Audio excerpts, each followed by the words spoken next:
Okay, thank you very much. Welcome to this hybrid public event organized by the Department of Mathematics of the London School of Economics and Political Science. My name is Jan van den Heuvel. I'm the head of the department, and it's my great pleasure to introduce the speaker we have tonight with us. A very well welcome to everybody here in the room, and equally warm welcome to everybody who's following us online. So, speaker tonight is Professor Luitgard Veraart. Luitgard has been with us at the LSE in the department since 2010. Before that, she studied in Ulm, Germany, did a PhD in Cambridge, had positions in Princeton and Karlsruhe, and like I said, is now a professor in the Department of Mathematics. She also has an affiliation with the Systemic Risk Center here at the LSE. So let me say a few words about Luitgard. You get a better impression about what her interests are when you follow her presentation. So Luitgard's research is around the mathematics, financial mathematics, in particular on methods and assessment for methods for assessing and managing systemic risks in financial markets. Again, you might have noticed that has a lot to do with the title of the presentation. She's published extensively within that area, but not just academic publications. She's written and developed software which is freely available as extensions for several software packages. She's also recognized as an expert in the field by the outside academia. Over the years, she had a George Fellowship in the Bank of England, and she continues to collaborate with practitioners in the Bank of England here in London. She's had a research fellowship with the Bank for International Settlement in Basel, so she really is well known. And she's a regular invited speaker to leading conferences, both in theoretical financial mathematics and in the more applied world. But she's more than just an absolutely outstanding researcher and a communicator about her research. She's a dedicated teacher, has supervised several PhD students to a very successful completion, has regularly wins, is achieved awards, LSE Excellence in Education Awards, and as her boss, head of department, I mean, really an overall outstanding colleague in the department. So it's my great pleasure to hand stage over to Luitgard for her presentation on systemic risk in interconnected financial markets. Before I go to Luitgard, yes, please keep your mask on until, unless you want to say something. Please, if you could set your mobile phones to silent, if you haven't not already done that. Feel free to tweet. The hashtag LSE Veraart was there. Just a few things before Luitgard really starts. So the event is recorded, and we hope and expect to be able to make the recording available in the near future. After the presentation of Luitgard, there will be a chance to answer questions. The people in here, they can do it using the microphone. We'll tell you how to do it once we get this far. For the online audience, please, and they're welcome to type their questions during the presentation or after the presentation in the Q&A facilities of Zoom. If you put a question online, it would be nice to have your name and affiliation included as well. And then once we're done and come to the Q&A, we'll select questions from the audience here and the online one. But I think that's all I needed to say. I'll hand you over to Luitgard.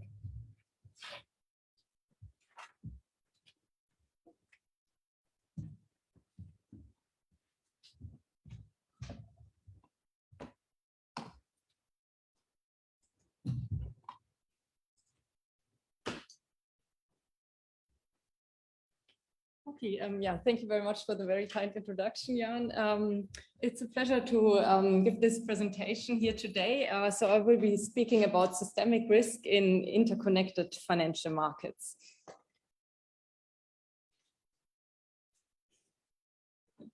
And we have a slight technical problem, but...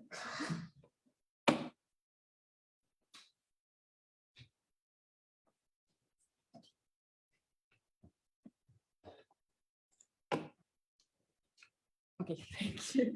Thank you. Okay, so what is systemic risk? Systemic risk generally is concerned with the risk of the collapse of the entire financial system, or at least a large part of the financial system, with severe knock-on effects on the real economy. Yeah? So this is essentially what I'm trying to study and what I'm going to talk about today. And systemic risk essentially arises from different types of interconnections in financial markets, and financial institutions are connected via various different channels, and I will talk about different channels tonight. So if we want to understand and measure and manage and ultimately mitigate systemic risk, then we really need to understand these interconnections. Okay, and today I would like to show you how you can sort of use mathematical modeling to model and understand these interconnections. So we have two recent crises which really showed the dangers of systemic risk. So the first one was the global financial crisis, which started in 2007. So this financial crisis really was a financial crisis. So the cause, and it started within the financial system. Yeah. So it started essentially in the US housing market with subprime mortgage related losses. And then it sort of got worse and worse within the global banking sector, and then had these real knock-on effects on the real economy worldwide. Yeah. So it was a global financial crisis, and really the financial system was at the heart of this crisis. So the COVID-19 pandemic is another big crisis. We are still in the middle of it. It is a very different type of crisis because it is a public health crisis. This is the cause of it. But obviously it has severe implications for financial markets and also the economy around the world. Yeah. So even though these two crises are very different in terms of what the nature and the cause of these crises were, there are still similarities in terms of they are all as bad as they are due to interconnections and amplification effects. Yeah. Lessons have been learned after the global financial crisis, and there have been huge changes in financial regulation to make sure that the financial system today is more resilient than it was essentially 10 years ago. Yeah. And now you can see this COVID-19 pandemic is essentially the first real world stress test of the financial regulation that was put in place in the aftermath of the global financial crisis. Yeah. And so what you can see, even though obviously we have not seen the end of the pandemic yet, there have been many studies which were trying to understand what would have happened if COVID had hit us earlier, prior to the financial regulatory reforms. And the general sort of understanding is it would have been much worse. Yeah, the outcome to the financial system, the economy, etc. So several measures that were put in place after the global financial crisis were now really helping during the COVID pandemic. That the financial system remained sort of in a better state than it was during the financial crisis.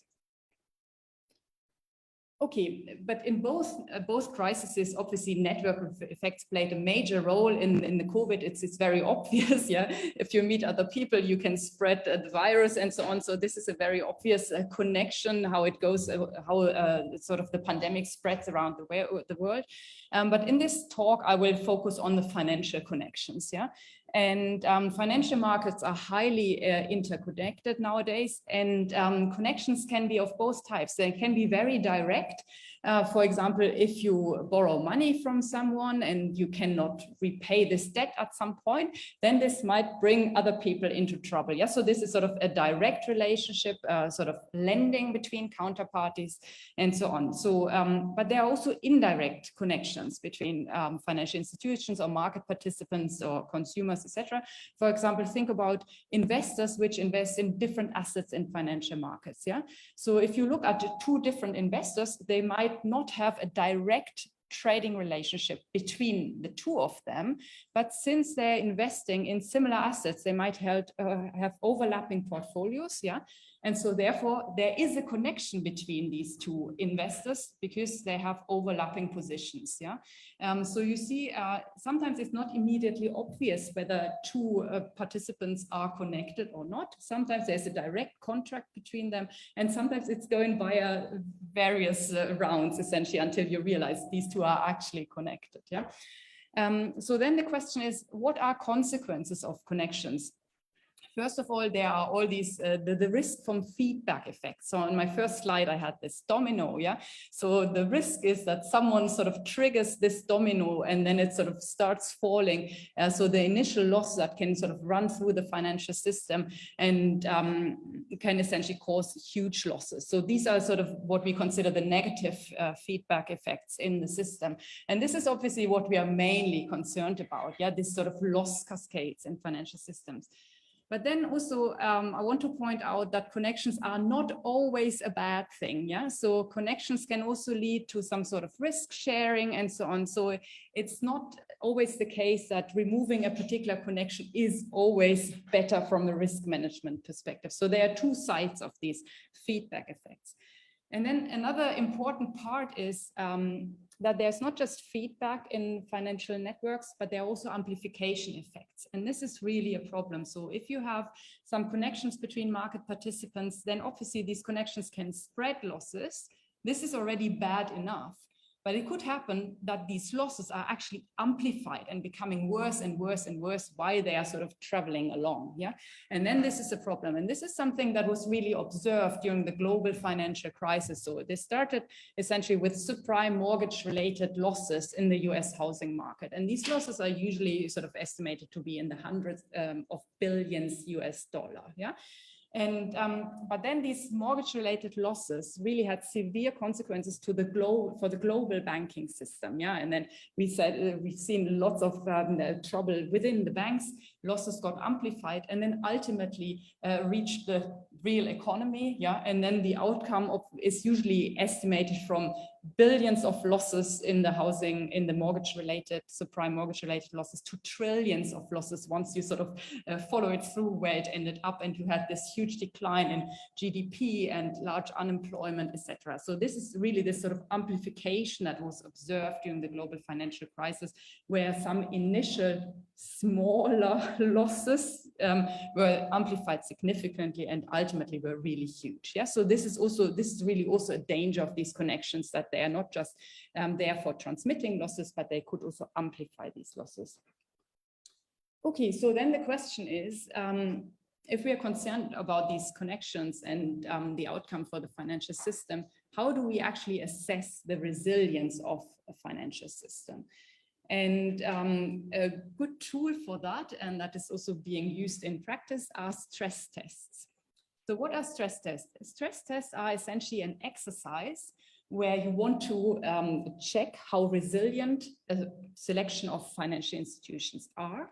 So you think about an economic scenario. So you're thinking about plausible combination of factors such as unemployment rate, exchange rates, inflation, house prices, etc. So you sort of design an economic scenario, an adverse economic scenario, and then you ask essentially, what would happen to my financial institutions if that was now the economic situation? And then you essentially model and get an answer what the outcome of this stress testing exercise would be. The important thing about this scenario is it's not a forecasting exercise. Yeah, you're just looking at a plausible combination, and what you hope is that you hope to find that the institutions are resilient even under such an adverse economic scenario. But you might find that some cannot sort of survive such a stress event. So these stress tests are really a key tool for financial regulators, and their use and also their nature has changed significantly since the global financial crisis. So they existed prior to 2007, but since then, they have now been used on a regular scale. Essentially, all major regulators conduct these stress tests regularly. For example, in the UK, the Bank of England does an annual stress test of the major banks. So this is now one of the key tools that financial regulators use. And also the way the stress tests are designed, there's now this move from a micro to a macroprudential approach to stress testing. So what does it mean? This is essentially the lesson learned also from the global financial crisis. If you take this microprudential perspective, then you're looking at an individual institution and you ask, what is the outcome of this individual institution in this adverse economic scenario? Yeah, and you look at this on a sort of institution basis. But then if you take this macroprudential view, you look at this institution in the context of other institutions and feedback and amplification effects that come from other institutions. Yeah, and this is now really an important change, and what has been going on sort of since the global financial crisis. And so therefore there's really a change in the modeling, and I think this is a part where sort of really mathematical modeling can make a major contribution to essentially to help to deliver this macroprudential objective of the modern stress testing. Yeah. And but then even if you have these new models, the question is obviously, what kind of scenario do you actually consider? Yeah. And here it's important that one also considers new types of scenarios. And one important message here I want to give is that you cannot just rely on historical data. Yeah, if you do financial stress testing, because as, for example, the COVID-19 pandemic has shown, if you just relied on historical data, you would not have sort of considered a pandemic in a stress test, or yeah, at least, I mean, it's not the case that regulators never thought about a pandemic, but at least it was not considered on a sort of regular stress testing level.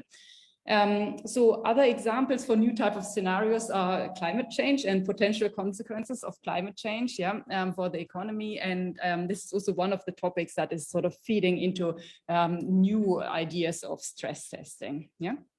And I think this is also an area where mathematical modeling can be really helpful, because you're trying to understand outcomes under certain shock scenarios that you have not seen before. So you cannot rely on what you've observed historically. So you need to simulate forward. Yeah, you need some models to understand what might happen. Okay. Okay, but now the question is, how do we model this kind of macro potential perspective? How can we model loss cascades in financial networks? And here I would like to give you an example by considering a contagion in networks of payment obligations. Yeah. So here you see a very stylized network. It consists of 8 firms. And you see there are weighted directed edges between those institutions, and the weights mean, so for example, from firm 1, there is an edge with a weight 3 to firm 2. This means firm 1 has a payment obligation of 3 to firm 2. Yeah, so this is a network of payment obligations. And now you can ask, suppose these payments are due at some point in time. Is everyone actually able to make those payments? Yeah. And what happens if one of them is not able to make these payments? Yeah. And to analyze this kind of behavior, one can distinguish between 2 types of defaults, so-called fundamental defaults and contagious defaults.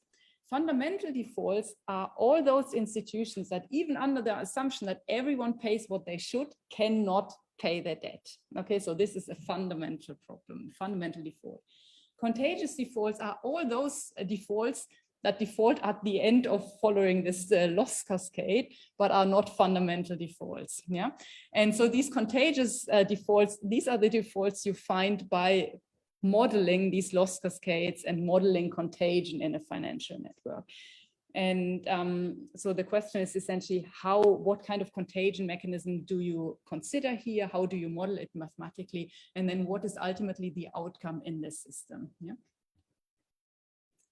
Okay, I want to start with a very small network example. In the previous example, there were so many financial institutions, it's very hard to work out in your head what they might be able to pay or not. So I thought we just look at 3 firms for now. So this is a very simple financial network. Firm 1 has a payment obligation of 3 to firm 2. Okay, so this is what this black edge means. And firm 2 has a payment obligation of 2 to firm 3. Okay, so now we can first look at this network and try to understand, are there any fundamental defaults in this network? Yeah. So, and you see firm one is lucky because it has access to a bag of money, some cash, and I assume there's £5 there in this bag of money. So firm one has this £5 in cash and it has to make a payment of 3. So that's fine. It can make this payment. So certainly no fundamental default. If you check firm 2, in theory, it should get 3 and it has to pay 2. So this is also not a fundamental default. It can make this payment in the perfect world. So then firm 3 does not have any payment obligations. So firm 3 can never default no matter what happens. Okay. So you see, this is a situation where actually all payments can be made and there are no defaults. So then the red edges, they indicate what the payments are that are actually made at the end of the payment cascade or in equilibrium. And you see these numbers are identical to the payments due. Yeah, so this is the perfect situation. So let's see what happens if we make one change. I make this bag of money smaller. Currently, there's £5 of cash in it.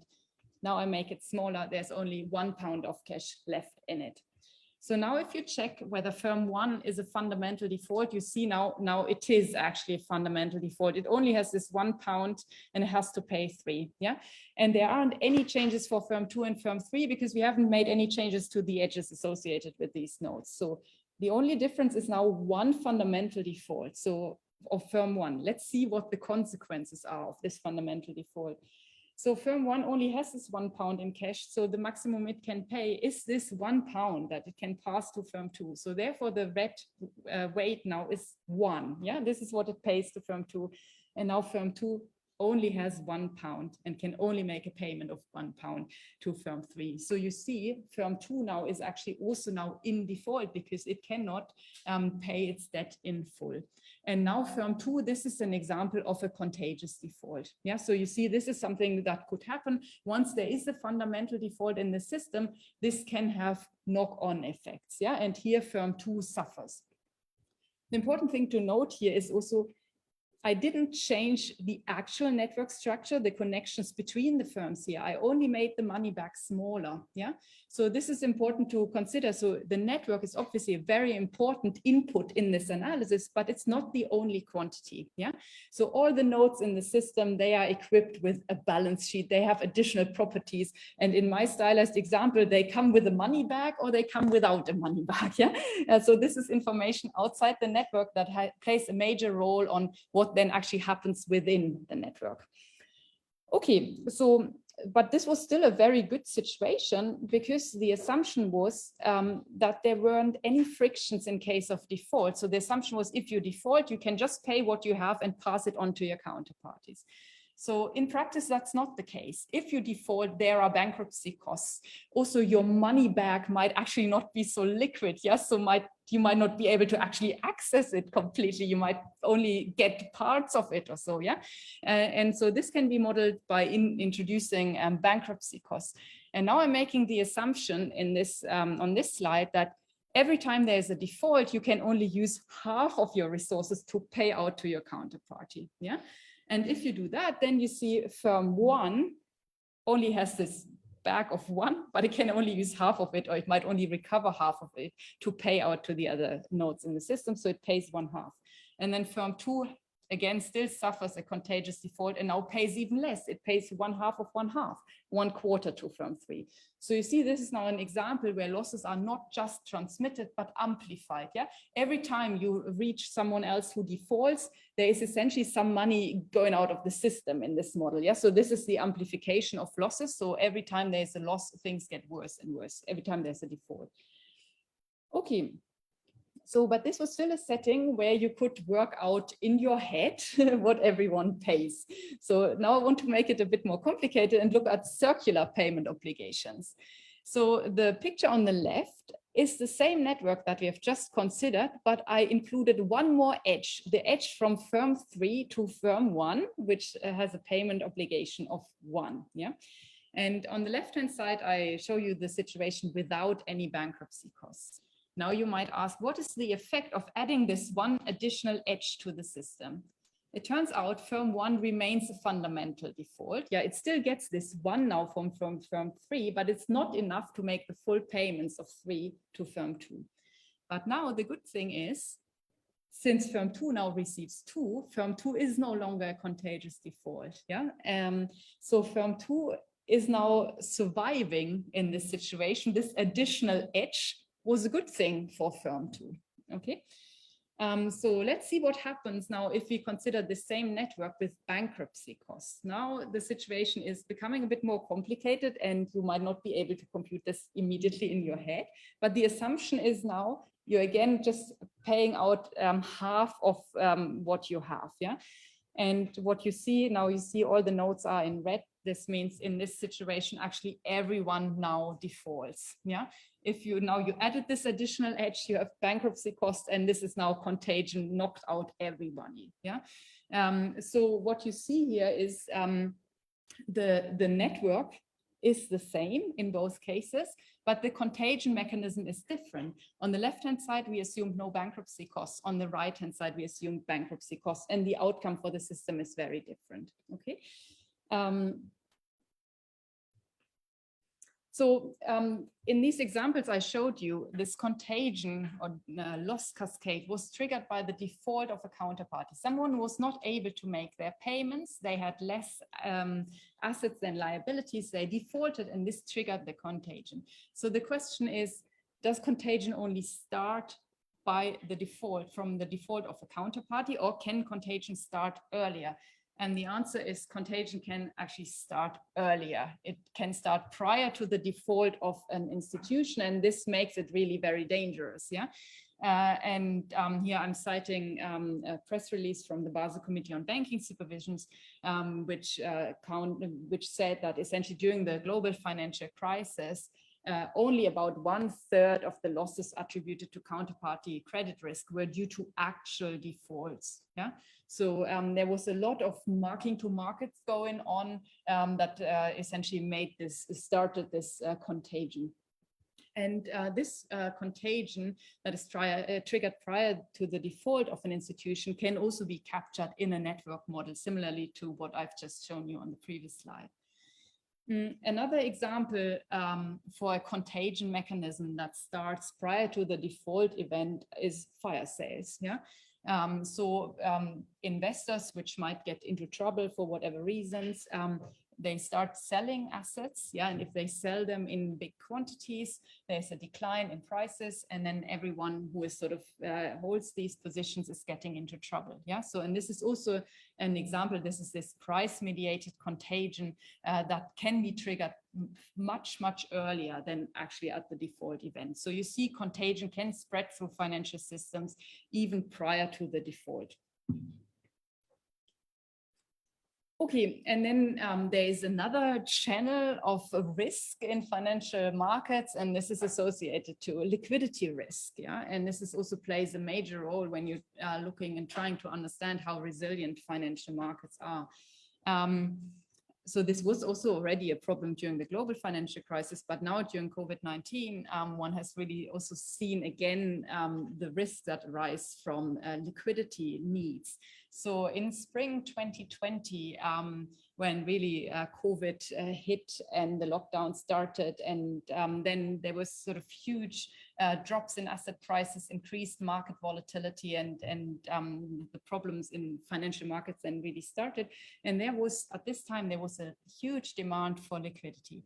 And this started in early, like January, February, with a classical flight to safety, where investors were trying to invest into safer assets. For example, go into, in the UK, into gilts or treasury, etc. Yeah, assets that are considered safe. This is a classical flight to safety movement. But then in March 2020, there was this switch, and the Bank of England called this this flight from the flight to safety to a dash for cash, where investors really just wanted these ultimately liquid assets or cash. Yeah. And so, and this was a huge problem then in financial markets. There was a huge demand for cash, and this showed then for prices for access to liquidity went up, yeah, and this really showed the problem in financial markets, and there were huge interventions also then by financial regulators to provide liquidity and act as liquidity providers.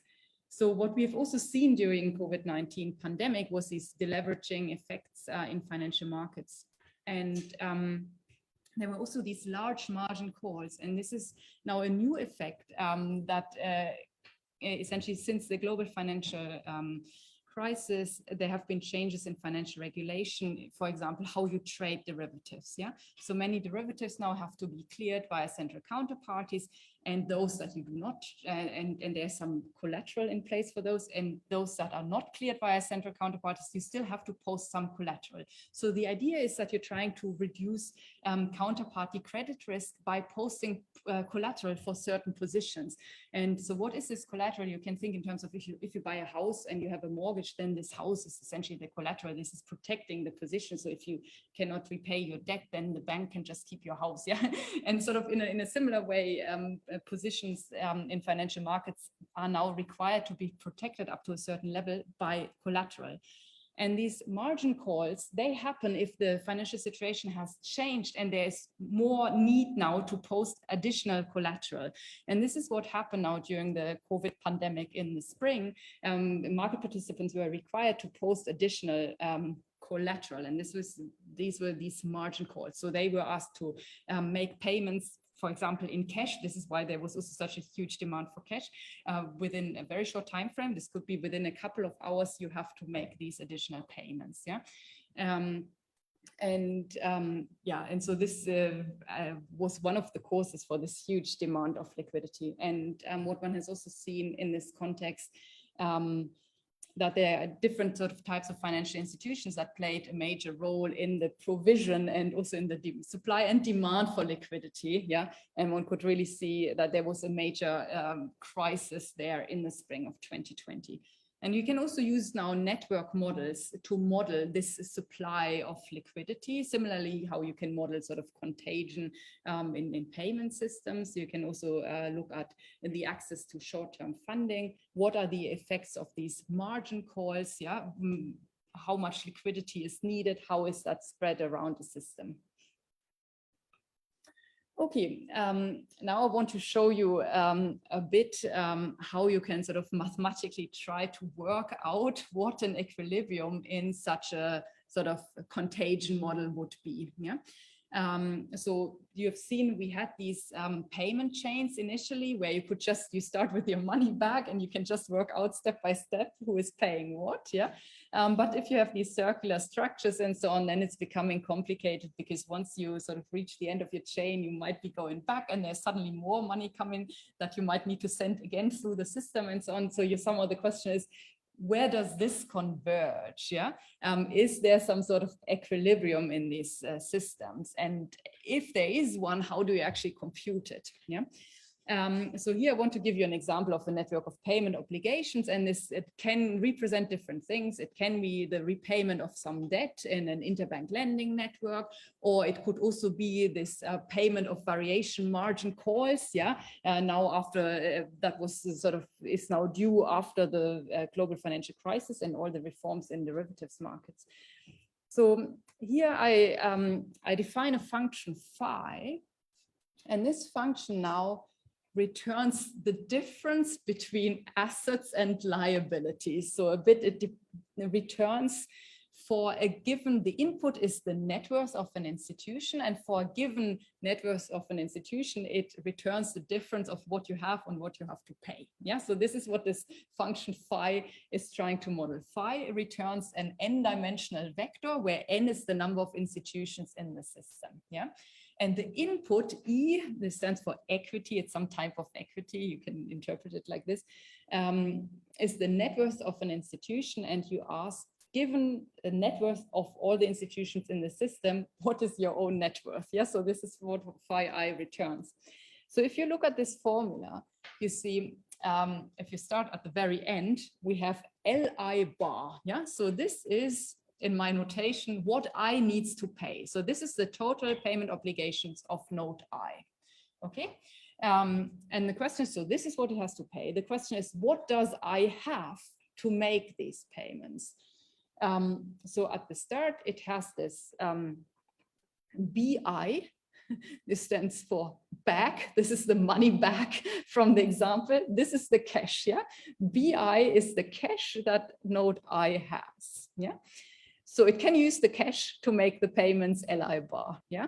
but usually it has a bit more. It has the cash and it has payments from other institutions. Yeah. So by LJI, I denote the nominal payment obligation of node J to node I. Yeah. So this is what node J has to pay.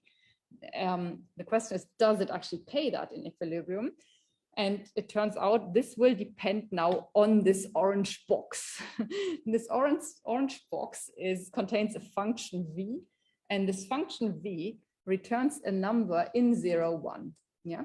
So if this function v returns the number 1, then you're just multiplying the nominal payment obligations by 1. This means LJI actually pays what it should, yeah, to I. But if this orange box is a value less than 1, then there is some loss going on this edge. And this function v is quantifying this edge, this loss along this edge. Okay. And so what we're then ultimately trying to compute is we're trying to find a fixed point of this function phi. So this is essentially the equilibrium. Given everyone's net worth, what is my net worth? Or if you think differently, given what everyone else pays, what can I pay? Somehow you're in a closed system, this needs to match. Yeah, there cannot be magically money coming from wherever. This is within the system, and this can be captured by computing a fixed point here of this function phi. So you're trying to find a vector E star that solves E star is equal to phi of E star. So this is the fixed point equation, and this gives you the equilibrium in this network model. Yeah. And you can ask, does this fixed point exist? This is a valid question. Yeah. This will depend very much on this function v here that is modeling the loss along these edges. But there you can come up with many examples where it does exist. And then the next question, for example, would be, is it unique? It turns out there are many interesting contagion models where the solution is not unique, where you can have several equilibria in this network. So then the question is, which ones are you actually interested in? And it turns out that for many examples, you can provide an ordering result in the sense that there's a greatest and the least fixed point. Yeah. And you can use them to make your analysis, to do your analysis essentially. And then ultimately you ask, okay, what is then the payment from J to I? The nominal payment is LJI. This is what J should pay to I, but what it does pay to I is LJI multiplied by this orange box. Yeah. And in this orange box, this is the function v that contains the fixed point E star. Yeah. So this essentially ensures that everything adds up in this equilibrium. And this tells you sort of the outcome of this contagion process. So you can now use this function v to model different types of contagion processes. And so first of all, you see v maps from 0 to 1. So all the y-axis, all the values are from 0 to 1. And then there's this point 1 here, which corresponds to the default point. This corresponds to the situation where the assets are equal to the liabilities. And if you have slightly less assets, then you're sort of in default. And then contagion could start in the classical model. The light blue line tells you exactly at this point where assets are slightly less than liabilities, contagion starts, and you have this linear decline. And this model corresponds to the Eisenberg and No model, which is a famous model for clearing payments in payment systems. But what you see, if you're in this light blue situation, this is the situation without any bankruptcy costs. Yeah, so this is the situation, that's why I called it spreading losses. It spreads losses, but it cannot amplify them.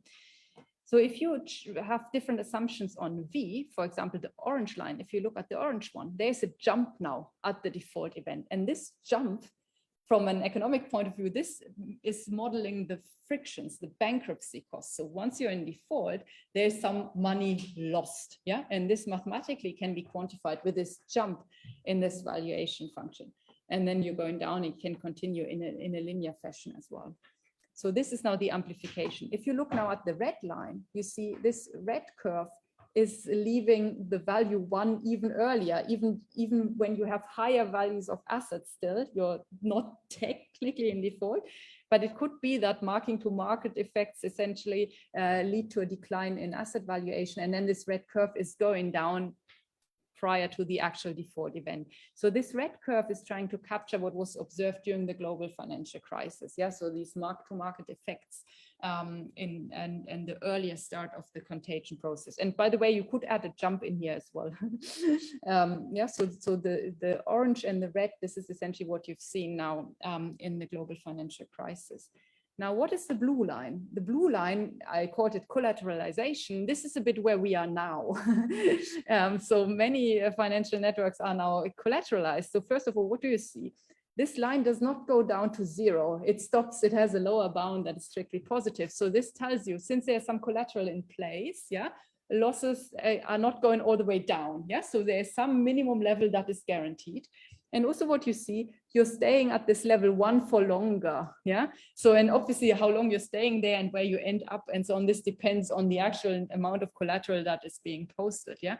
But you see now, this is essentially what financial regulation is changing and how you can sort of see this in a mathematical model, and you can try to capture this using different sort of forms of this function V. Yeah. And depending on how you choose V, you're modeling different types of contagion processes on this different financial networks. So, yeah. Does the E kind of have negative values as well? Yes. So that's why E is not called an equity in that sense. Yeah. Okay, so now I've told you that you can use network models, yeah, to quantify these contagion effects. And now the question is, do you actually observe the underlying network? Yeah. Now you have your fancy mathematical model, which has as an input the network. You run your contagion process over it. You determine what the equilibrium is, whether it's unique and so on, how you compute it and so on. But what if this network is not observable? What can you do? And in practice, this is really a problem. Yeah, financial regulators might know a lot about institutions within their jurisdiction, but on a sort of wider global scale, they might not have this information. So the question is, which information is available and how would you be able to reconstruct a financial network from partial information? So I want to give you one example consisting of two firms. So you see a network, firm 1 has a payment obligation of 1 to firm 3 and firm 2, sorry, and firm 2 has a payment obligation of 3 to firm 1. Yeah, so this is a very simple network. And we can write this as a matrix where again, Lij denotes the liability from I to J. And in this setting, since these are payment obligations, there are zeros on the diagonal. Yeah, so because you don't have payment obligations to yourself, okay? And then we have the weight of 1 is here the payment obligation from 1 to 2, and the weight of 3 is the payment obligation from 2 to 1. Yeah. So we can write this network as a matrix. So let's compute the row and column sums of this matrix. We can do that. You sum up all the entries in this row. This gives you a 1 here. You can sum up all the entries in this row. This gives you a 3 here. And similarly, you can compute the column sums as well. Yeah. So why are we interested in these row and column sums of the matrix? Well, because this is information that is very often available. Yeah. So if you sum up the entries in the row, you have the total liabilities of this financial institution. If you sum up the column, you have the total assets of this institution. So, and this is information that is available because they have to publish this information as part of their balance sheet. So at least on a quarterly basis, you know this. So the question is now, suppose you only know the row and column sums. Can you reconstruct the network if I only give you the row and column sums? So in this example, the question is, can you tell me what L12 is and L21 if I give you the row and column sums? And the answer is yes, you will be able to, oops, sorry. But there's exactly one matrix that is consistent with the row and column sums. Okay, so that's a simple exercise. What happens if we have a network consisting of 3 firms? So again, I've just assigned some random numbers here to this network. I compute the row and column sums. And the question is now, can you come up with a solution of what this network looks like if I just give you the row and column sums? And it turns out that in such a situation, you have an infinite number of networks that are consistent with these row and column sums. And so the way to see this is in this second matrix here. You see, I've written down the original, the true network, and I've added and subtracted some red numbers. Yeah. So in the first line, I added 2 here. And now to make sure that I don't violate my row sum, I subtract 2 here. Okay, so row sum still okay. Now I have to make sure that I'm not violating my column sum. So I add a 2 here. Okay, now to make sure that I'm not violating my row sum, I subtract the 2 here. Okay, and so you're sort of moving through this network, doing these cycle moves, and you are satisfying the row and column sums. And you cannot just do this with 2, but with many other numbers, with an infinite number of numbers. Yeah, so therefore you see an infinite number of networks consistent with these observations. So then the question is, which network should you choose? And so here I would say, if you know an infinite number of networks is consistent, maybe don't just choose one. But here you can take a probabilistic point of view, for example. You can take a Bayesian point of view, yeah? And you can say, well, this unknown network, this matrix is actually random. And I can try to come up with a probability distribution that is consistent with the observed row and column sums. And there's actually, you can sort of come up with an MCMC Markov chain Monte Carlo algorithm to approximate this distribution. And then you can estimate quantities of interest, yeah? So then you can do stress testing even under partial information, yeah? And I think that's a really nice thing. So you should not say, I'm not looking at the network because I don't observe it, but then you can use statistical tools. Okay, so to conclude, I hope I could sort of illustrate a bit that network models are really powerful tools for assessing systemic risk. You can use them to capture very different types of contagion, yeah? And you can incorporate new features of financial markets that arise from new financial regulation. Yeah, for example, you see now we have captured different effects when the contagion starts, how it amplifies, how you can sort of mitigate it, etc. You can use also network models to assess consequences of policy interventions. Yeah, if you make changes to the market mechanisms, what is the outcome? And you can even use these network models under partial information. And the key application in practice really is, I would say, financial stress testing. So, and I think here you can really use mathematical models to understand how contagion can spread and what is the equilibrium, what is the final outcome. You can make a sort of rigorous statements of which situations are better than others and so on, and how financial regulation changes the behavior. Yeah. So I hope I could give you the sort of mathematical perspective on systemic risk a bit. And this is obviously a very interdisciplinary field. There's many open questions for the students in the room. I think it's an exciting area for further research. And there's also a lot going on in other areas, not just in mathematics. And you can see also more, for example, in the Systemic Risk Center at LSE and so on, looking at different types of questions of modeling systemic risk. Thank you very much.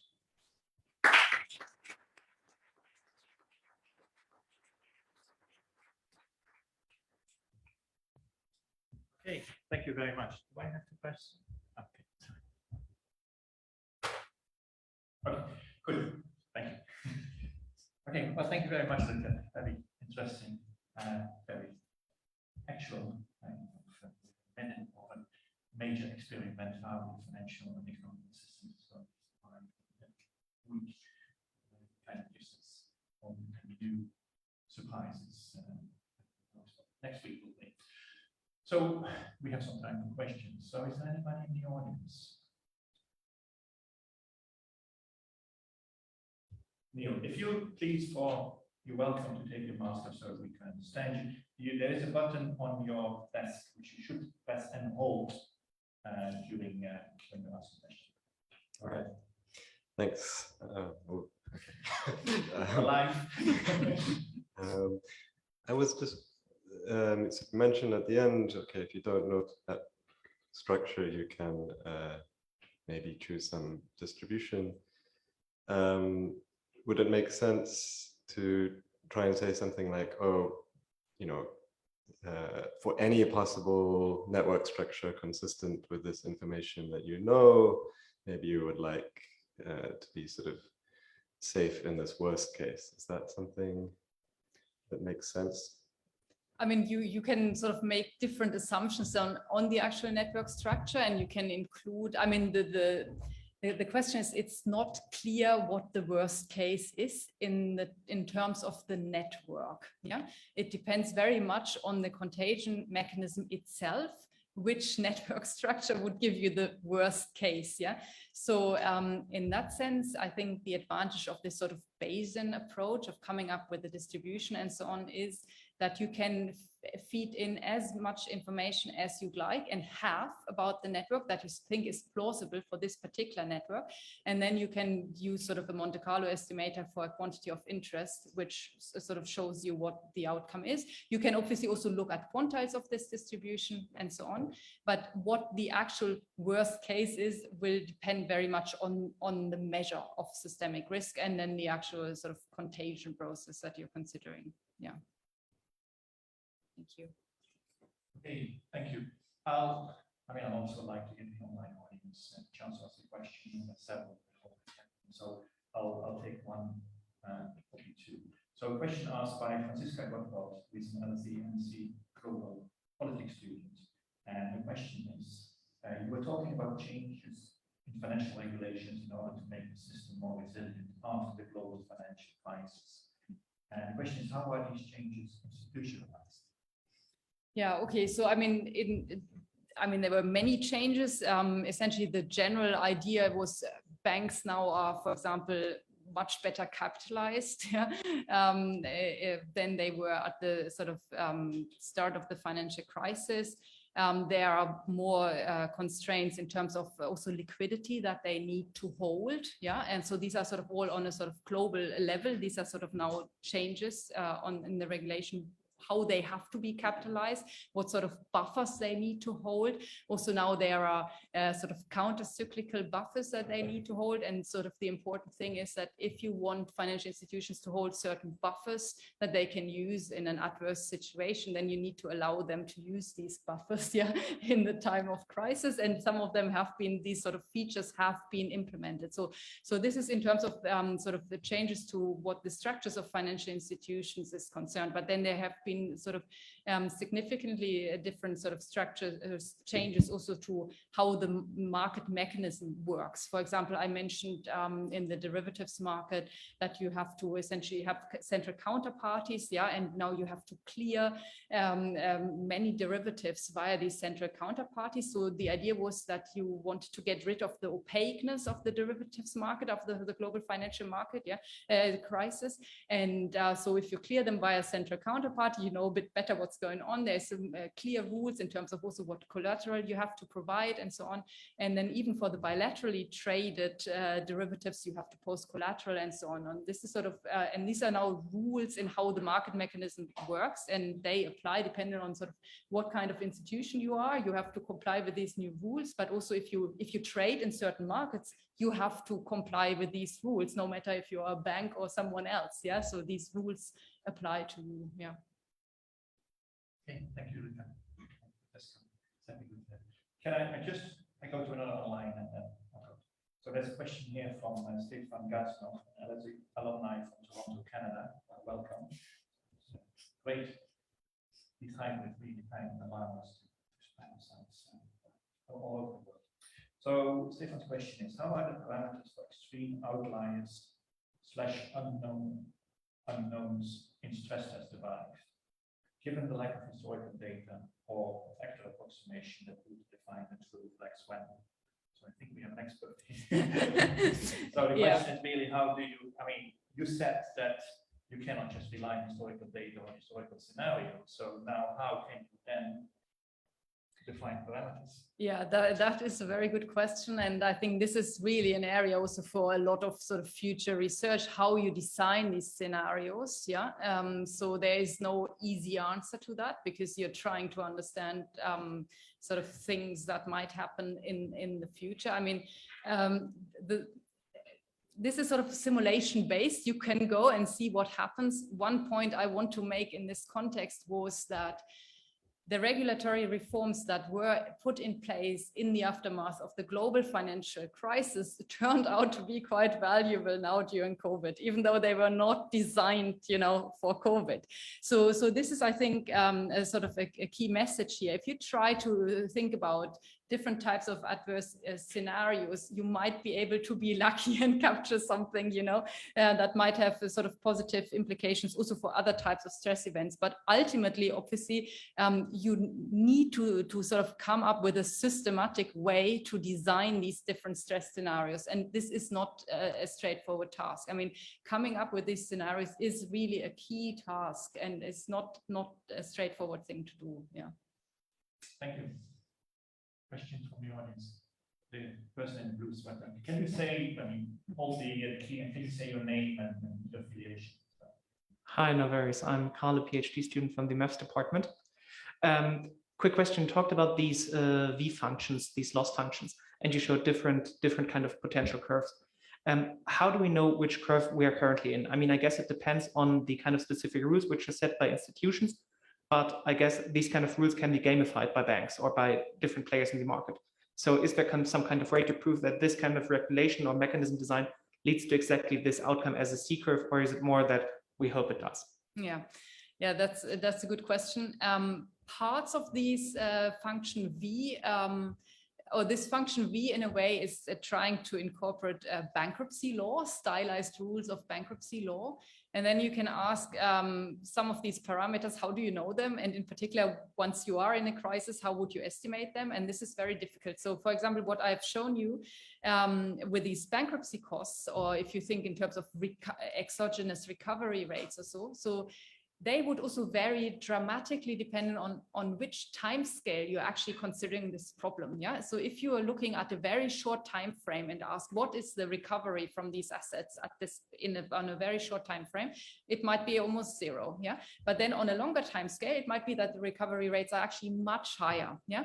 So so you see this function B is not capturing this as such. I just wanted to show you that in principle you can make different assumptions, and they might depend also, for example, on the time horizon that you consider. So I think they are sort of useful tools for simulating, trying to get an understanding of what might happen. But then ultimately they might be sort of dependent on some parameters that you might not know. Yeah. And the classical problem is this sort of fire sales thing. I mean, how do you know how much the price declines and up to which level, and when are market participants coming in buying these assets again, and so on. So this is obviously, there's a lot of uncertainty in these models if you want to apply them, not just about the network structure, but also about the contagion process. And that's completely right. And one could also sort of try to incorporate this kind of uncertainty as well in the mathematical model. Yeah, thank you. Thank you. I'd like to go to another online, and then we have one more in the audience. Okay. So Bart McCarthy from Nottingham asked, what is equilibrium, or what does the we now learn, we've learned, look in the contagion model, and they presumably it's an undesirable state, and is it an end state? Is it an end state? Yes. Okay, that's a good question. Yeah, okay, so this is a good question. I mean, so ultimately you can compute these fixed points and depend on the model and so on. You might have different equilibria as well. The fixed point itself is a sort of an equilibrium. So you could in principle stay in that state. The question is, does the default cascade always runs its course? Sometimes you might just look at the cascade itself without actually going to the full end where it converges into this equilibrium state. It might be, and this has been observed, that there might already be interventions going on, yeah, while the cascade is running its course, for example, and you might never reach then this equilibrium state that would sort of be the outcome of this cascade without intervention. Yeah. But sort of from a mathematical point of view, there can be different equilibria, and the question is, you might want to look at this equilibria in terms of a worst case outcome, but it could be that you sort of stop this domino effect earlier because there might be some policy interventions, for example, yeah, going on. Okay, keeping an eye on the clock. I'm supposed to finish by 7 o'clock, so I see there's one question from the audience. Final questions. Please go ahead. Say your name. Thank you. My name is Roberto. I'm a master's student in the School of Public Policy. My question is more regarding, you are talking like those are markets that are regulated, the ones that you include in the model. But I'm have the concern about the new markets that are coming up in terms of cryptocurrencies and other more like blockchain technologies are like $2 trillion already. How can we include that in case that they are not regulated and we don't have absolutely data about previous examples of that? Thank you. Yeah, thank you. That's a very good question, essentially. And I think this is also what regulators are aware of. I think in terms of the studies that have been done on essentially what happened now during COVID, there you could sort of see that, for example, the banks, which are now are highly regulated,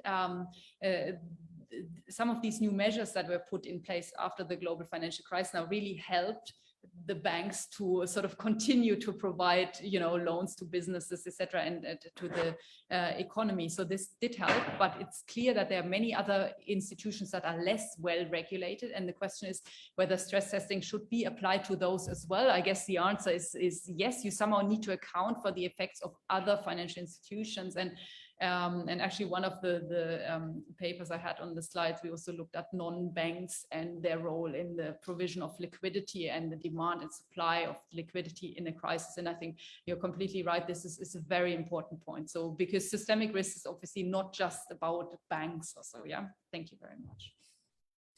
Okay, well, thank you very much. I think Luitgard deserves another round of applause.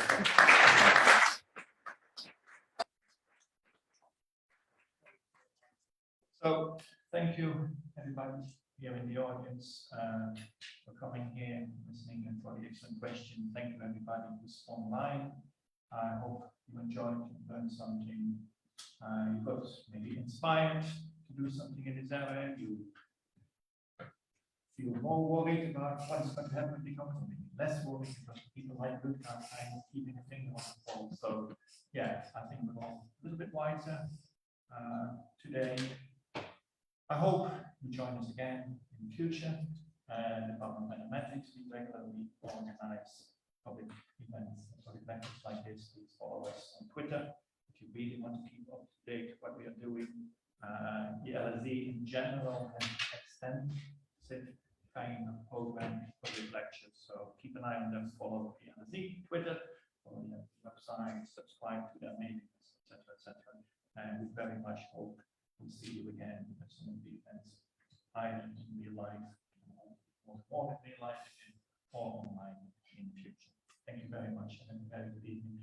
And I guess it's the kind of the time to have a good break, good Christmas, and good holidays. I hope we all manage to see friends, family, and join over the holiday season. Thank you very much.